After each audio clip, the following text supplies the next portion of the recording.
Hello, friends, and welcome to our new episode. And we are going to talk today with my friend Wilkins about the very important topic that was brought up in a series of videos by Dusan from Czech Republic. This is incredible what he has been revealing in his videos, and I'm excited to say that he has a third episode out. Wilkins, I know you saw the first two. What's your feedback? What are your thoughts? Yeah, the first two episodes, I mean, a lot of information was given out. I was left really impressed by exactly how it was all framed, how obvious this manipulation in the media is happening. It's a shame what's going on in Slovakia and the Czech Republic and like the threat that it makes to democracy and the freedoms of every person. So, I mean, I'm looking forward to seeing how he expands on what he's already talked about because it was really left me with the real, like, really impressed. Yeah, I agree with you. And the proofs on proofs on proofs, and everything is backed up with facts. So let's see what we have in this episode. And once again, friends, please subscribe to our channel, subscribe to Dushan's channel, and watch and share this information because it's essentially what saves the democracy today. Today, Allatra is speaking up for all of us. My previous video, where I discussed how journalists linked to the Russian pro-religious organization Ratsiers use covert influence techniques in their publications to create lone wolves program to go and kill politicians, caused quite a stir and surprised many people. But let me ask you, why are you surprised? Excuse me? But who still doesn't realize that a number of media outlets deliberately manipulate our minds? Who doesn't see that? While there are adequate, normal media simply reporting on events, there are others, really crazy ones, that distort reality and infect people with the poison of hatred and aggression, sowing fear and division in society? Well, in fact, they aren't crazy. They make us crazy. By bombarding us with streams of lies, disinformation, and negativity, they create a toxic informational environment that literally poisons our psyche. After watching the news, people experience skyrocketing stress and anxiety. They even develop heart and nervous system problems. It's impossible to remain mentally healthy and balanced while immersed in such an environment for a long time. And who hasn't felt this personally? So, these aggressive, crazy media that pit people against one another and destroy everything in their path can only be described as anti-human. So he's basically starting with the same point that goes in the Impact film. In the Impact documentary, you know how it starts with a overview of the mental health and cardiovascular disease and connects everything to the media environment in which people live, how media amplifying certain narratives, and then we can clearly see this on health. But here, what he's doing different, he's talking specifically about the mental health, and you can 100% tell this by the way we are seeing in each country, society is more and more polarized, and rhetoric is amplified. Like we can see that statistically. If you look up the tension in the society, it's rising up all over the world. And that is no coincidence. Somebody's doing that on purpose. I'm For sure you've sure. noticed. Yeah, absolutely. It's definitely going on. It's crazy. We have a crisis of mental health, and like the media plays a big part in that. Absolutely. Okay, let's see what Dushan says. Such media are saturated with manipulation techniques as clearly demonstrated by the results of their work. Their methods go beyond mere unprofessionalism. They constitute deliberate psychological programming. Who doesn't see that? Only those who are so deeply coded by those media that they perceive the hatred being spread as normal. Those people who lost their ability to critically assess information, verify it on their own, double-check it, seek evidence, and consider alternative perspectives. Such people become suggestible and easily controlled. And it is precisely from this group of manipulated individuals that so-called lone wolves are recruited.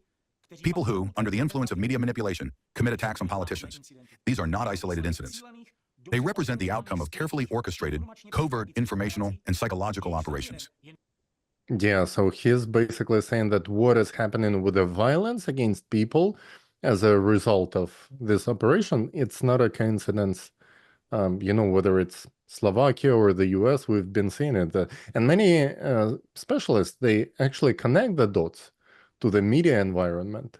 But I guess Dushan is talking more specifically about the concrete examples of such programming by the media and who is actually using such techniques.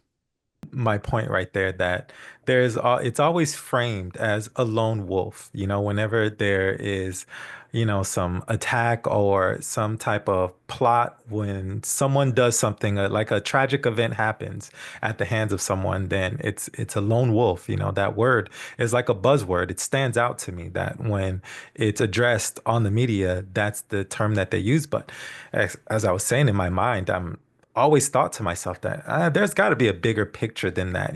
How many lone wolves can there be, that the same idea reaches like multiple people like that, and they somehow just for themselves think that, okay, yeah, I'm going to go do this terrible thing. There's got to be a bigger picture. So it's interesting to see that it's like being disseminated now that there is more to that. Exactly.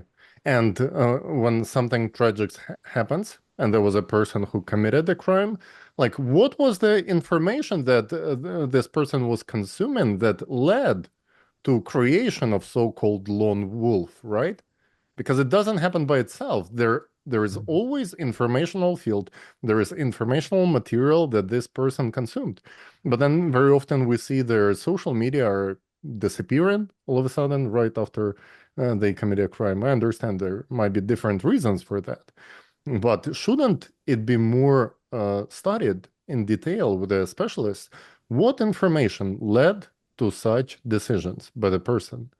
And right now it's no brainer. We all have ability to connect through the internet, and the person does not have to necessarily be a part of a group, right? That conspired to do some commit crimes. Person can simply receive information online. So it can be influenced from anywhere, from another part of the world. And we have been seeing how these campaigns are like anyone who searches for influential campaigns, especially on American society and on European, on democratic states from abroad, from totalitarian societies, right? Where Russian raiders and where medieval order are, we know what's going on. Mhm. So good point. Designed to remotely condition individuals to commit crimes. The example I gave of the assassination attempt on Slovak Prime Minister Robert Fico is just the tip of the iceberg. There are actually many similar cases, but the problem is that such incidents are treated as isolated tragic events in various countries, with no attention paid to the strikingly similar circumstances and patterns that clearly point to a link between those events in the distinctive style of a single orchestrator. Yet if you look closely, you'll see that the first and main common feature of all these attacks is a preceding long and carefully planned media campaign to discredit the victim. Moreover, those campaigns involve anti-cult or dehumanizing Nazi rhetoric and a wide spectrum of manipulative techniques, ranging from the primitive to sophisticated methods of covert behavioral coding. What's especially alarming is that politicians targeted by those campaigns naively attribute them to the actions of their political opponents. Yeah, you see the point he's making that there is always a dehumanizing campaign, and we can see it on the American example very clearly that prior to assassination attempts, there was rhetoric that was a dehumanization rhetoric. It wasn't just about policies, it wasn't just about certain things that should be discussed in the society. There was a clear attempt to dehumanize the person. And well, one of the prime examples, again, the yellow star of today, the label cult, the whole book, the cult, and the whole network of anti-cultists. You know what I learned when I started checking the materials that others were publishing, the other participants of the Reiters network all across the globe, including the US. You have this Yanya Lalich from California, a very harsh rhetoric, and Alexandra Stein from UK. She's also expressed the same narratives multiple times. What unites them? They are both belong to Marxist organizations in 80s and the 70s. So it's very interesting thing to actually explore how this network of Russian Rotsir's agents have some similar features, and the way they dehumanize people is basically in the very same way, the very same strategy, from cultist to the label of the leaders of Germany of 1930s and so on, we're seeing the same playbook plays out, whether it's Slovakia or US. Is it a coincidence?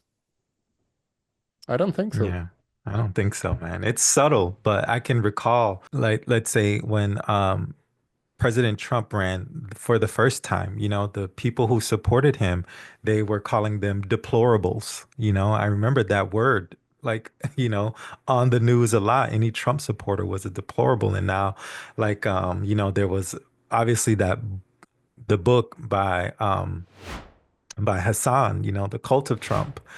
The more I see this, the more I learn about it, the more obvious it becomes, like what's happening right now, how exactly they dehumanize people, just labeling them with these words that reduces their significance as a human being, their value as a human being. It sinks in because you just hear it repeated so much that, you start to accept that. Yes. And we experience it on our own skin. We see how, after publications, 400 publications with Russian racist rhetoric across Europe that have been published in less than 3 weeks. All of a Mhm, sudden, when they published, with a comment section below, we see the very same calls to use violence against Allatra mhm. participants. This cannot be an accident. Like people who deliberately put in Yeah. these materials out, they know exactly what they go for.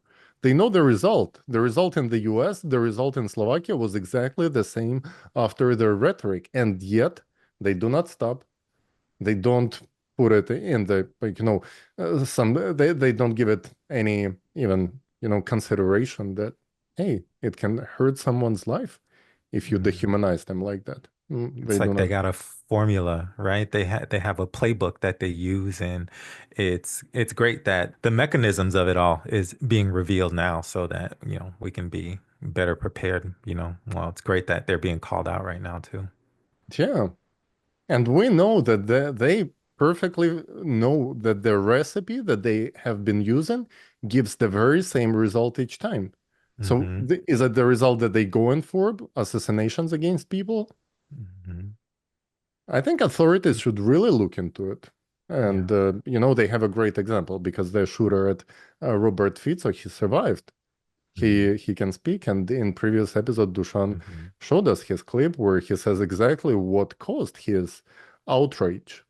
Yeah. When Yeah, that he was really surprising. That was really surprising. He was like in a zombified state, and like the psychologist should really get in there, Also with, all the previous assassination attempts, they should really, the psychologists, the people who specialize in that stuff, they can really, find out what's going on with these guys, how they have been manipulated into that.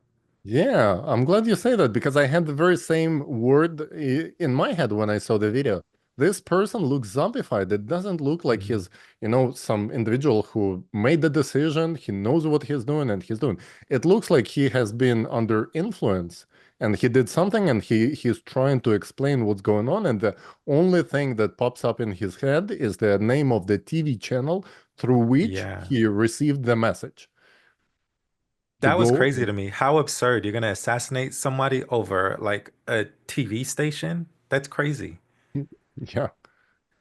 Well, but that shows the strength of this programming, which, Hmm. and the Impact documentary, guys, you should watch it if you haven't yet. I know anti-cultists and whatever they want to call themselves, they do not want you to watch this film. They asking people not to watch it. They not mentioning it by the name. So we're gonna say it. The Impact groundbreaking documentary still available, despite the fact that many YouTube channels have been deleted, especially the ones on which it had hundreds of thousands of views. Those ones have been deleted, but you can still find it. I suggest using Rumble. It's a platform that allows to tell the truth in this case. So yeah, but let's keep on going with Dushan's video. So far, it's very interesting. thereby overlooking a far more global threat. This mistake has proven fatal for many people. In reality, there is a much more powerful force behind these attacks, a force with significant international influence. Ultimately, all threads lead in one direction: the Russian pro-religious organization Ratsirs and its leader, Alexander Dvorkin. To support my claims, let me provide a few examples. Certain anti-cultists who follow my videos, for reasons that are clear, have criticized me for being overly emotional. Fine. Today, let's stick to the facts. Let's take the case I already mentioned, the assassination attempt on Donald Trump, then a candidate for the U.S. presidency. As you may recall, Trump narrowly escaped with his life, sustaining a wound to his ear. This attack came almost immediately, just months after the attempt on Slovak Prime Minister Robert Fico.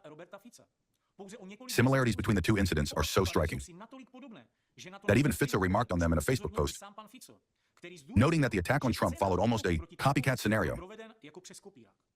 In both cases, a mechanism of mass informational conditioning, well tested by rat seers, was launched through controlled media long before the attacks. Those supposedly independent outlets systemically injected subliminal implants in the public consciousness, aimed at inciting division and fostering hatred toward the targets. In the lead-up to Trump's assassination attempt, anti-cultists and their media agents actively demonized and dehumanized him, branding him as a cult leader and his supporters as cultists, meaning sectarians. As early as in 2019, American anti-cultist Stephen Hessen, formerly engaged in deprogramming. That involved abducting individuals and subjecting them to psychological and physical abuse for profit. Published his book, The Cult of Trump. There he employed the manipulative tactic of guilt by association, comparing Trump to figures like Jim Jones, David Koresh, Ron Hubbard, and Sun Myung Moon.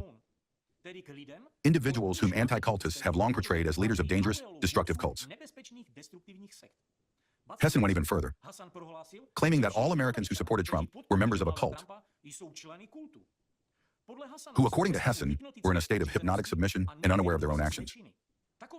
Such claims carry an implicit message that Trump supporters are no longer free-thinking individuals, but brainwashed followers incapable of critical thought or objective assessment of their leader. Moreover, Hessen portrayed Trump as a narcissistic leader who cared about no one but himself. To make it clear for you, this wasn't just another book about Trump by an obscure author. At some point, the anti-cult narratives propagated by Hessen and other anti-cultists were picked up and actively promoted by leading American media outlets, like the New York Times, the Washington Post, and others. Moreover, Hessen, the author of The Cult of Trump, You know what's really interesting? When I was going through the articles for past years, I found articles from New York Times writing about Alexander Dworkin in like middle of the 90s, like 1995.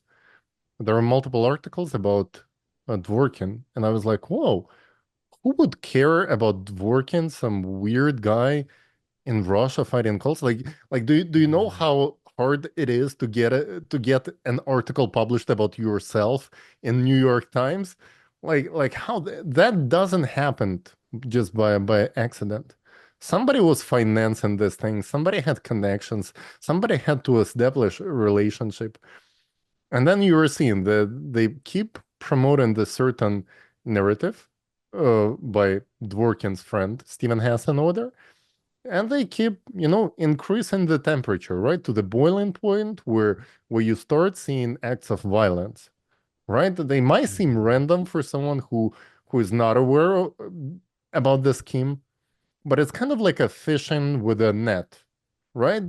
If you throw out a net of this negative demonizing articles, publications, TV programs, sooner or later, there will be some unstable character who is going to do something. Like you cannot be unaware of it. For sure. For sure. There's got to be big money behind it all, like you said, to get published in the New York Times, I'm sure that doesn't come cheap. And then like 400 articles written about Alatra and, the Czech Republic and Slovakia in weeks. They have these, anti-cultists, probably some pretty deep pockets. And I believe once you start to follow the money, I believe it'll, quickly start to unravel and, people will be, exposed and the entire network is gonna crumble, I'm sure. Well, yeah, that's why they freaking out so much. Like, if investigation is going and you publish 400 articles to shut it down and to pressure Attorney General to close the case, well, if you commit no crime, why would you try so hard? You just go there, lay out the facts, you're clean.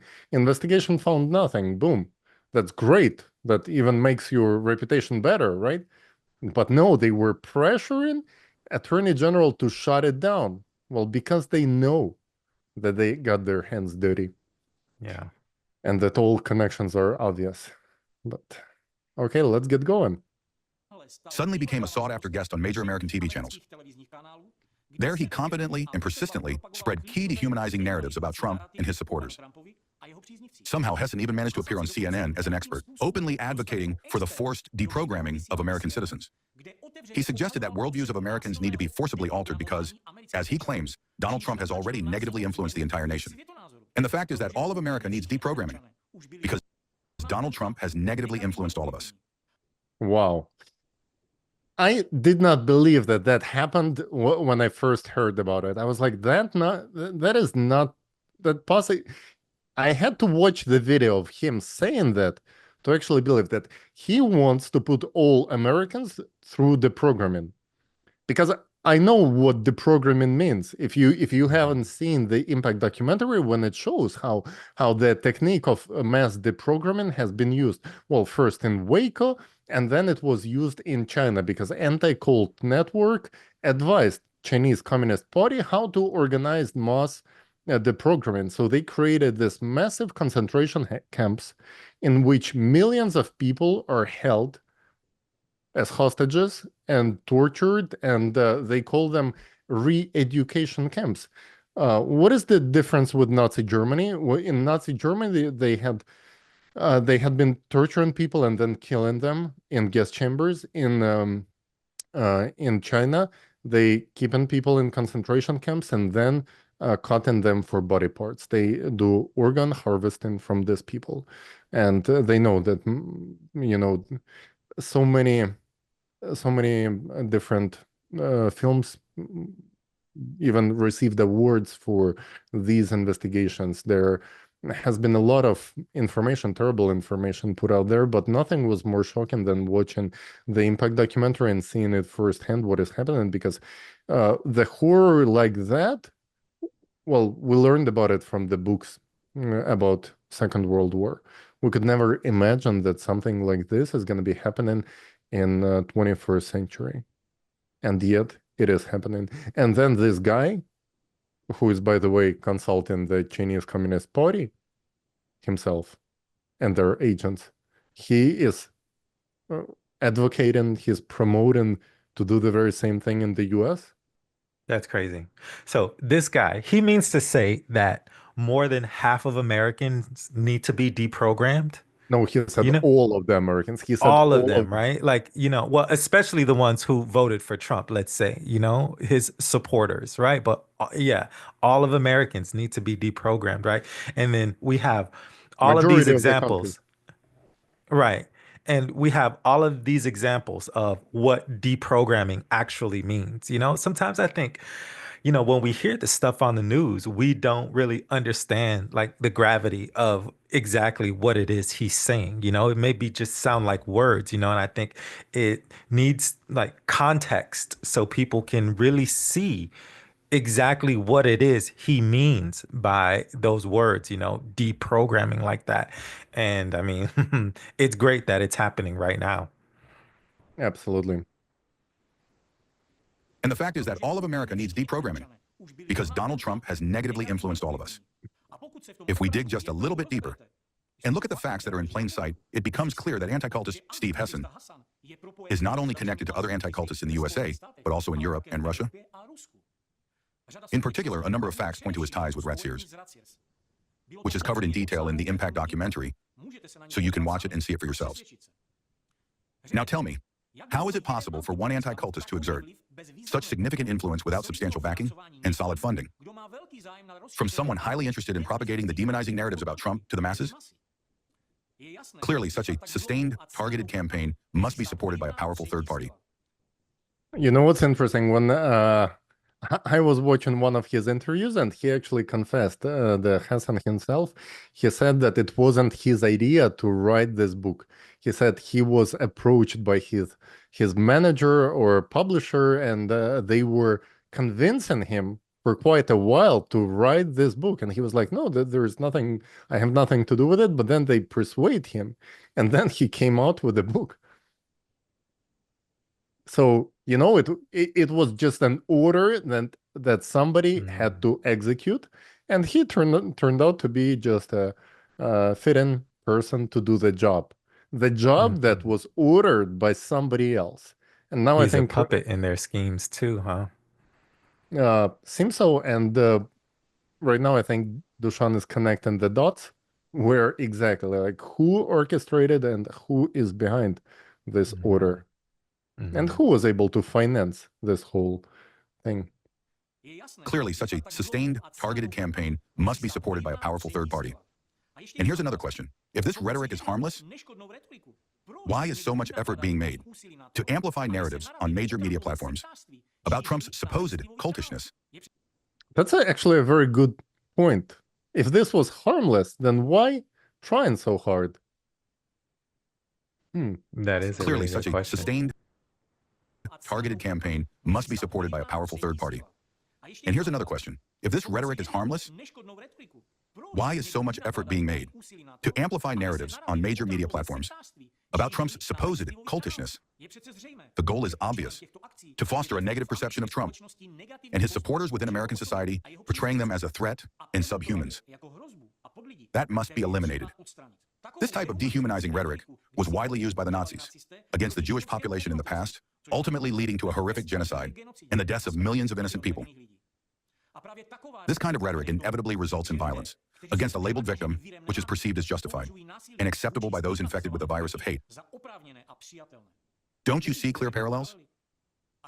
And this is just referencing the Nazi manipulation techniques, directly adopted by anti-cultists from Nazi ideologists, like Walter Koenig. Tali, I like to make a comment on that just stands out in my mind. Like, I know some people that you could not wear a hat with a certain acronym on it and be in the same room with them.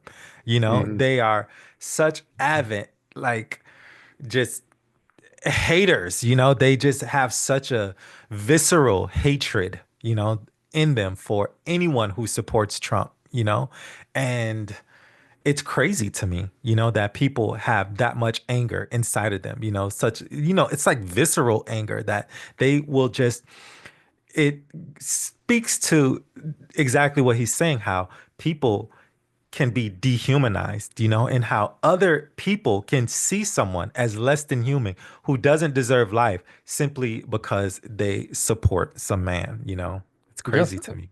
exactly like Germans in 1930s were indoctrinated to hate certain groups of people, including Jewish people, but also Jehovah's Witnesses and others. And we know what happened next. We know it was a targeted campaign, and we know from previous video that Julius Streicher, who was the leading propagandist in one of the media outlets, he received the highest penalty at the Nuremberg, not for physically taking anyone's life, but for dehumanization campaign, which led to tragic consequences.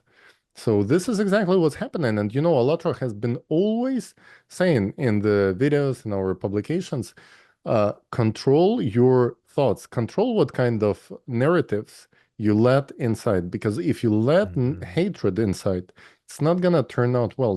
People who are hating, they are easily manipulated. Because even if we check the articles, they are charged with emotional language to manipulate people through emotions, like negative emotions. And that's the way for them to force people to do certain actions which normally people wouldn't do. We obviously see it at work right now happening. Absolutely. Well, it doesn't work on majority of American population, turns out, which but we've seen that the very same narrative is working in all across the globe, because political assassinations, well, we hear about the leaders, but let's see what Dushan has to say. Directly adopted by anti-cultists from Nazi ideologists, like Walter Koenig. Add to this more advanced methods of behavior programming employed by modern ideologists from raciers and their agents. And it becomes apparent that the assassination attempt on Trump was a predictable outcome of such a demonizing media campaign. In this case, as part of their global strategy, to methodically destabilize the United States from within, ideologists from race years found it more advantageous. If Trump did not become a president, why? Because despite all his controversies, Trump represents an uncontrollable variable in their meticulously calculated plan. Especially given that Trump, a staunch proponent of genuine democracy, became a victim of their manipulative technologies himself. His unpredictability and determination to uphold democratic principles poses a direct threat to the plans of Ratsir's ideologists, aimed at establishing shadow control over American society. That's actually a very good point, that they target in people who actually stand for democracy, for human rights, and they target in people who will implement things that will increase freedom of speech, other liberties guaranteed by the Constitution. We've been facing it. We've been facing certain things when, our channels are being deleted. We're seeing that what happened in Russia to our participants. It started from smearing publications, and now there is no way to even defend our rights in there. That's crazy. It turns out Trump is an unpredictable wild card, proponent of democracy. Alatra is the same. We're a proponent of democracy, and I can understand why. Well, it's understandable how it is that they are attacking it so much. They won't succeed, but I see why they're panicking and doing it. Yeah, today I was watching John Kerry's quotes on some in the newspaper, and he was saying that, and John Kerry is John Kerry is a climate czar of current administration, and he was also negotiating with Iran. And he goes, the fact that Trump is so unpredictable makes him very effective at the negotiations because nobody knows when he's bluffing. And that is what is scary for the people who got used to control politicians through network of advisors, through media campaign that can pressure any politician to back down, with any agenda. You can launch a negative publication, series of such publications against anyone and just shut them down, either to provoke assassination or just pressure them to resign from positions and so on. But if there is somebody who doesn't care about smear campaigns, doesn't care about the pressure, the multiple bullets goes by and he goes fight, fight, fight. That is somebody they cannot control. So yeah, he's making a good point here. In this context, the attempt on Trump's life was not just an isolated act of political violence, but a demonstration of how catastrophically vulnerable democracy is when faced with the threat of neo-Nazism revived by Russian anti-cultists from racers. They have already turned the U.S. political arena into a battleground for informational warfare. Under the guise of advocating free speech, they are systematically destroying foundations of democracy, sowing chaos, and deepening divisions among Americans. Do you think the facts I presented are mere coincidences? Then let's look at another example. The assassination of former Japanese Prime Minister Shinzo Abe in 2022. Let me remind for those who are unfamiliar with these events that Abe was killed by a lone gunman, a term favored by anti-cultists. The shooter later justified his actions by claiming hatred for the former prime minister due to his alleged support for the Unification Church, also known as the Moonies. So another lone wolf who was consuming anti-cult rhetoric, who had particular hatred against the Unification Church, and he did this only because Shinzo was standing for religious freedom in the country. Can you imagine that? Yeah, it just seems, again, a page right out of the playbook, Yeah, it's like a blueprint. However, actual facts debunk these accusations. In reality, Abe had only sent video messages to 2 events hosted by an organization legally independent from the Moonies, but connected to them through common founders. Moreover, Abe was merely one among many global leaders who sent records of their speeches to the events of this organization, including Donald Trump. Oh wow! So it turns out he didn't even participate in the organization that much. He was only inconvenient person for somebody. This highlights a standard practice of diplomatic engagement. It is obvious that the shooter's bias against the Moonies and anything associated with them was preconditioned by the influence of anti-cult propaganda, which was actively disseminated by Japanese anti-cultists. A local anti-cult organization that emerged in the 1980s is part of a global anti-cult network, closely collaborating with American and Spanish anti-cultists. Most notably, they have ongoing cooperation with the French anti-cult organization FECRIS. Oh, wow. All the familiar faces here, right? That operates under the direct influence of Russia's Red Seers. On top of that, Abe's assassin harbored deep hatred for the Moonies because they allegedly bankrupted his mother, who had made significant donations to the organization. However, she made donations back in 2002, yet he decided to act 2 decades later. Yeah, it simply doesn't make sense. Like Yeah. holding a grudge for 20 For years. 20 years? Like That's it crazy. doesn't make sense. Like nothing in the story makes sense.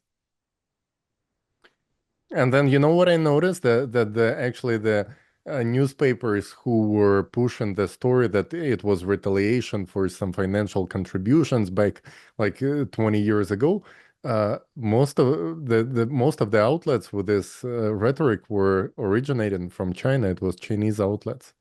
So I'm just curious, like there is somebody who was definitely interested in pushing this narrative and this explanation, right? And then I heard Hassan telling the same story that organization is to blame for essentially the anti-cult hatred of this person who took prime minister's life.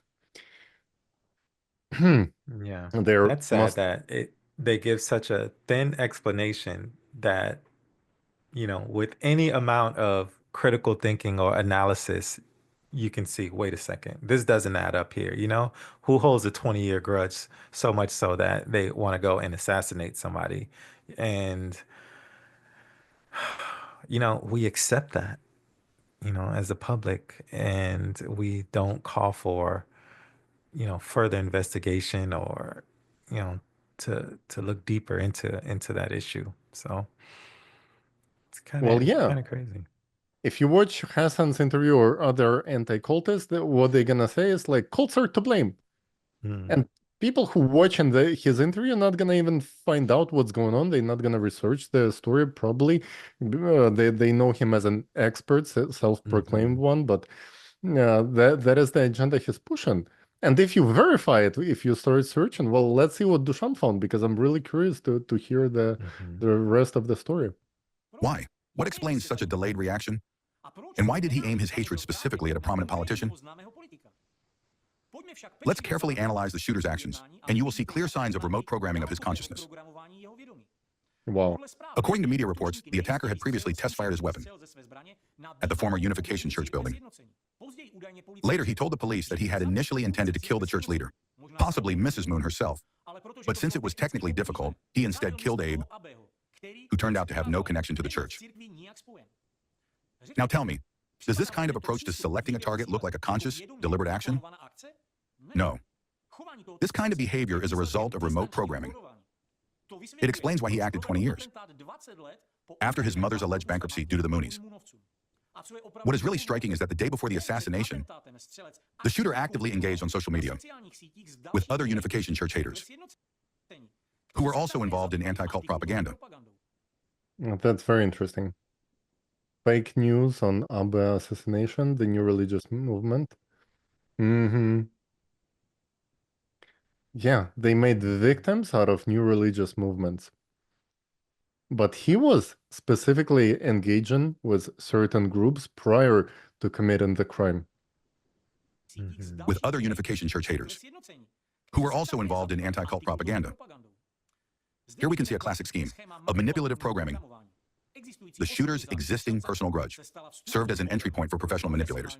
If his deed were solely motivated by the shooter's personal desire for revenge, he would not have waited 20 years. Moreover, he would have chosen a different target, but he didn't.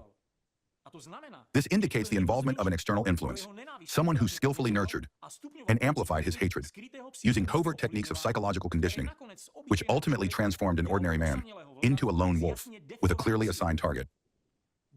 The proof of manipulation lies in the very mechanics of what happened. It wasn't a spontaneous act of revenge, but the result of a carefully planned operation to program his subconsciousness The shooter's predisposition and personal trauma were merely convenient entry points for manipulators who specialize in turning individuals into killers. The same manipulators later glorify such shooters, creating new images for further covert impact, as seen in cases like Columbine and similar incidents. The involvement of anti-cultists in Abe's assassination is further evidenced by subsequent developments. After Shinzo Abe's murder, mass media launched an unprecedentedly aggressive and cynical campaign against the Unification Church.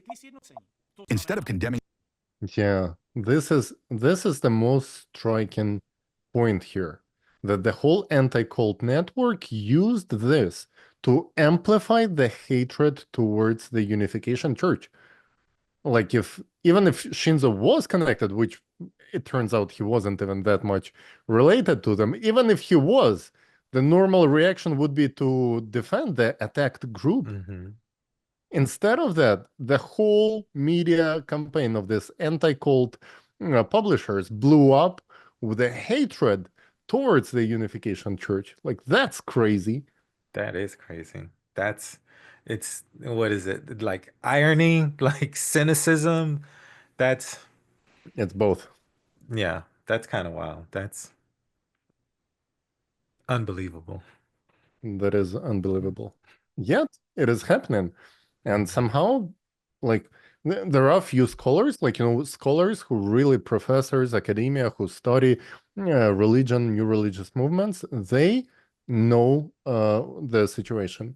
Especially American ones, they are brilliant in doing their job.